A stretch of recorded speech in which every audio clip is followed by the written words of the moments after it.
திருவரங்கன் உலா அத்தியாயம் 5. முன்பு நடந்தவை.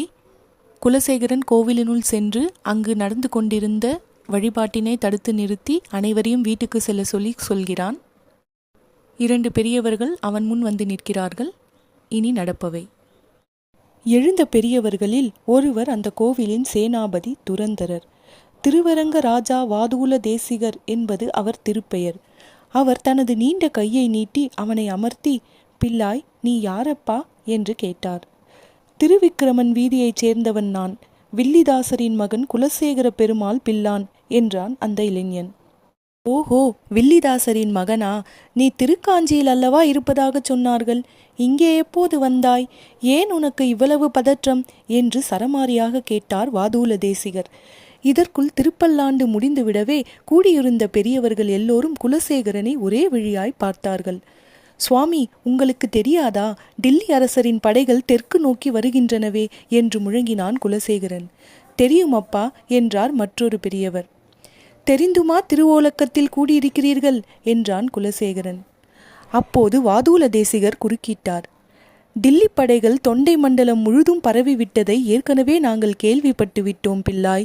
அதன் பலாபலன்களை உணர்ந்திருக்கிறோம். இதற்காக பெருமாள் முன்னிலையில் திருவுள்ள சீட்டு போட்டு பார்த்தோம். உற்சவத்தை நடத்தி கொண்டு இந்த ஊரிலேயே தங்கியிருக்கவா அல்லது பெருமாளையும் அழைத்து கொண்டு தென் திசைக்கு சென்று விடவா என்று சீட்டில் கேட்டிருந்தோம். சீட்டில் என்ன மறுமொழி வந்தது என்றான் குலசேகரன். இங்கேயே இருந்து உற்சவத்தை நடத்தி செல்லுங்கள் என்று விடை வந்தது.